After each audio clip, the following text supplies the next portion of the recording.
Se você gosta de futebol de verdade, daquele que vai além do placar, este é o lugar certo. Eu sou o Christian e esse é o Raízes do Futebol. Hoje eu quero te contar a história de uma seleção que carrega um dos recordes mais cruéis da história das Copas do Mundo.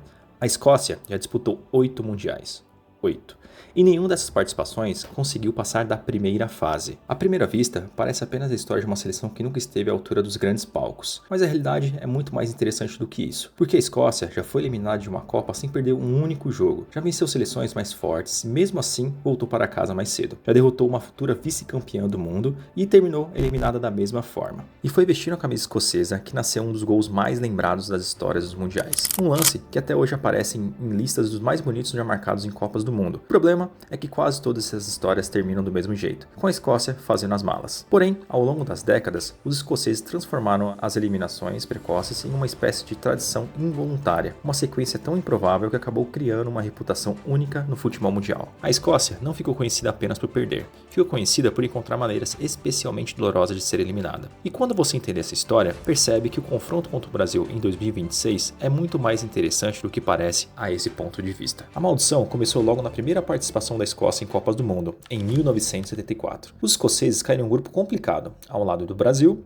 Iugoslávia e República do Zaire. E o desempenho foi mais do que respeitável. Venceram a República do Zaire, empataram com a Iugoslávia e também empataram com o Brasil. Foram 3 jogos e nenhuma derrota. Em qualquer lógica normal, isso seria o suficiente para avançar de fase, inclusive na Copa do Mundo desse ano, de 2026. Mas não foi o suficiente. Brasil e Iugoslávia acabaram se classificando porque construíram um saldo de gols melhor contra a República do Zaire. A Escócia ficou para trás por um detalhe matemático, mesmo terminando a fase de grupos invicta. E é aqui que a história começa a ficar estranha. A Escócia foi eliminada sem perder um único jogo e terminou aquela Copa como a única seleção que ninguém conseguiu derrotar. Parece absurdo, mas é verdade. Enquanto todas as outras equipes que chegaram mais longe acabaram sendo derrotadas em algum momento do torneio, a Escócia voltou para casa invicta. Foi a primeira Copa de sua história. E também podemos dizer que foi o primeiro capítulo de uma relação extremamente dolorosa entre a seleção escocesa e as Copas do Mundo. Se em 1974 tinha sido cruel, em 1978 conseguiu ser ainda pior. A Escócia chegou à Copa do Mundo da Argentina cercado de expectativa. Aquele era considerado um dos melhores times da história do país, com nomes como Kenny Douglas,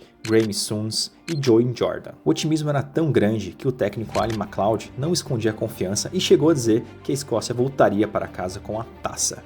O país acreditou, mas a realidade bateu rápido demais. A estreia na Copa terminou com um decepcionante empate contra o Irã. Depois veio uma derrota para o Peru. Como se não bastasse, Willie Johnston foi flagrado em um exame antidoping e se tornou o primeiro britânico expulso de uma Copa do Mundo por esse motivo. Em poucos dias, o sonho tinha virado um desastre. Só que o futebol adora criar esperanças quando tudo parece perdido. Na última rodada, a Escócia precisava enfrentar a Holanda, vice-campeão do mundo 4 anos antes, e vencer por 3 gols de diferença para ter chances de classificação. Era o tipo de missão que parecia impossível e, por incrível que pareça, os escoceses quase conseguiram. A Escócia venceu por 3-2 e no meio daquela partida nasceu um dos gols mais bonitos da história das Copas do Mundo. Artie Jamal recebeu a bola na entrada da área, passou por um marcador, depois por outro, depois por mais um, invadiu a área e ainda tocou por cima do goleiro antes de ver a bola entrar. Foi um daqueles lances que sobrevivem ao tempo. Décadas depois, o gol continuaria sendo lembrado, homenageado e exibido como um dos momentos mais marcantes da história do futebol escocês. Por alguns minutos,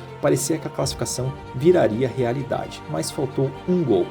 Apenas um. Porém, mais uma vez a Escócia foi eliminada na primeira fase por causa do saldo de gols. Conseguiu derrotar a vice-campeã do mundo, marcou um dos gols mais bonitos da história das Copas e ainda assim terminou arrumando as malas antes do mata-mata. Era como se a seleção escocesa tivesse encontrado uma forma nova e ainda mais dolorosa de repetir o mesmo final. E a história continuou se repetindo. A Escócia voltou às Copas de 82, 86 e 90, chegando à marca de 5 participações seguidas em mundiais. Parecia o sinal de uma seleção consolidada entre as principais da Europa, mas o final sempre era o mesmo. Primeira fase, eliminação e a volta para casa. E no meio desse caminho aconteceu uma das cenas mais marcantes da história do futebol escocês. Em 1985, durante um jogo decisivo das eliminatórias contra o País de Gales, o técnico Jock Stein sofreu um infarto à beira do campo. A Escócia precisava do resultado para garantir sua vaga para a Copa do Mundo e conseguiu alcançá-la nos minutos finais. Stein, porém, não chegou a ver a comemoração. Pouco depois do apito final, ele faleceu no próprio estádio. Foi uma tragédia que marcou profundamente o país. O homem que havia levado o Celtic ao título europeu e se transformou em uma das maiores lendas do futebol escocês, morreu praticamente no momento em que garantia a classificação da seleção para mais um Mundial. Mas nem mesmo essa geração conseguiu quebrar a maldição. As eliminações continuaram chegando uma atrás da outra. A última aparição da Escócia em uma Copa do Mundo aconteceu em 1998, na França, e o destino preparou mais um encontro com o Brasil. O jogo de abertura daquele Mundial colocou frente a frente a Escócia e a seleção brasileira de Ronaldo, Rivaldo e companhia. Os escoceses fizeram um bom jogo competitivo, mas acabaram derrotados por 2-1. Depois vieram um empate contra a Noruega, uma derrota para o Marrocos e mais uma eliminação na primeira fase. Depois de 98, a Escócia basicamente desapareceu das Copas do Mundo. Não conseguiu se classificar de 2002 a 2022. Foram quase 3 décadas longe do principal torneio de futebol do mundo, tendo tempo suficiente para uma geração inteira de escoceses crescerem sem nunca ter visto a seleção disputar um Mundial. Se pararmos para analisar, foi um país que ajudou a construir a história do futebol. Aquela ausência parecia longa demais, mas espera, finalmente chegou ao fim em 2026. Até que depois de 28 anos, a Escócia finalmente voltou para uma Copa do Mundo. E de certa forma, a classificação aconteceu do jeito mais escocês possível, com sofrimento, tensão e emoção até os últimos minutos. No jogo decisivo das eliminatórias, diante da sua torcida no Hampden Park, a seleção precisava vencer a Dinamarca. E conseguiu.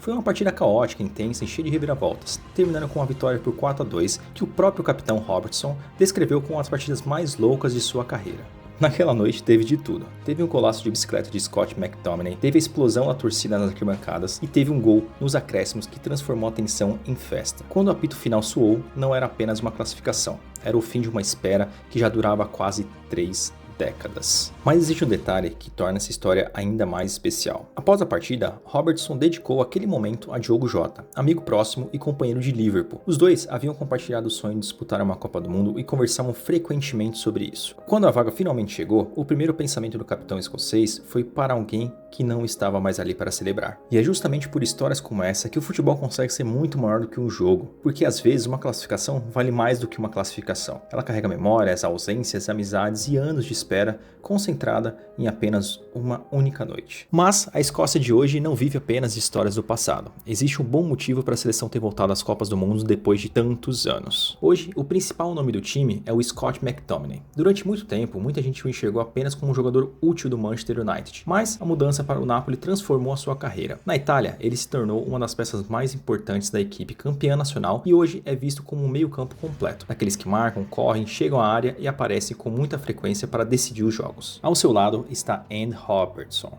capitão da sua seleção e um dos laterais mais respeitados da geração. No meio campo, John McGinn traz a intensidade que virou sua marca registrada, enquanto Ben Doak representa a juventude do elenco com velocidade e capacidade de quebrar as linhas em contra-ataques. Mas talvez o grande responsável pela transformação da Escócia esteja no banco de reservas. Steve Clarke assumiu uma seleção que parecia presa ao passado e conseguiu desenvolver competitividade ao seu time. Sem prometer espetáculo, montou uma equipe organizada, compacta e extremamente disciplinada taticamente. A ideia é simples: defender bem, reduzir os espaços e atacar com velocidade quando aparecer a sua oportunidade. Podemos afirmar que nem sempre é o futebol mais bonito de se assistir, mas costuma ser difícil de se enfrentar. Foi com essa identidade que a Escócia voltou a competir em alto nível e conseguiu uma campanha de classificação que devolveu a confiança a um país que estava acostumado a sofrer em Copas do Mundo. Por isso, ninguém esperava ou espera que a Escócia chegue para trocar passes e disputar posse de bola com o Brasil. O plano é outro: fechar espaços, aumentar a tensão no jogo, explorar erros e transformar cada oportunidade em perigo. Porque se existe uma coisa que a história da Escócia ensina, é que nunca se deve subestimar uma seleção acostumada a sobreviver no sofrimento. E existe uma curiosidade que ajuda a explicar por que esse confronto chama tanta atenção. Brasil e Escócia parecem destinados a se enfrentar em Copas do Mundo. Os dois se enfrentaram em 74, quando empataram sem gols, voltaram a se cruzar em 82,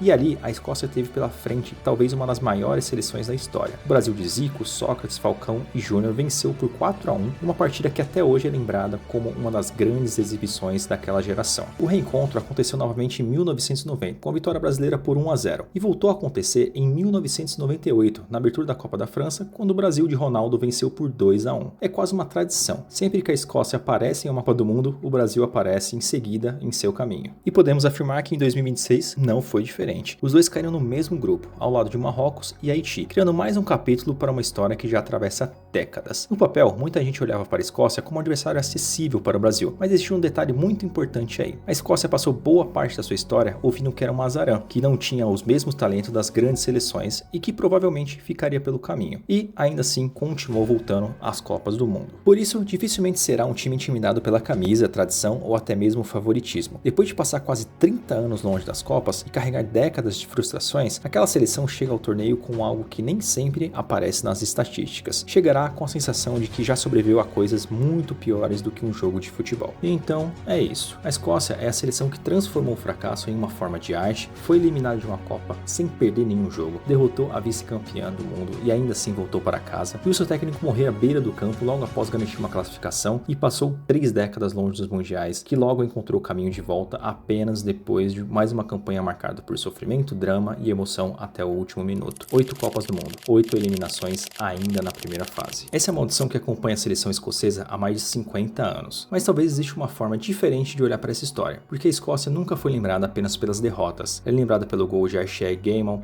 pelas campanhas improváveis, pelas quase impossíveis, pela história que sobreviveu muito mais do que os resultados. E talvez seja justamente por isso que tanta gente continua se apaixonando por essa seleção. E por isso que eu sempre falo, nem sempre o futebol é sobre vencer. E poucas seleções representam isso melhor do que a Escócia. Se você curtiu esse vídeo, se inscreve aqui no canal, porque aqui o futebol não começa no apito, ele começa muito antes. Um abraço e tchau, tchau.